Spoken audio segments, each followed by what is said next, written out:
ছাড়েন। আমি কি পাগল?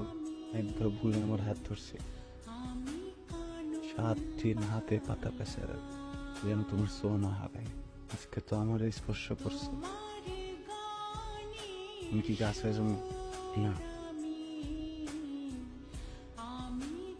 তোমার পাতা বানায় আমার কাছে রেখা দিলাম।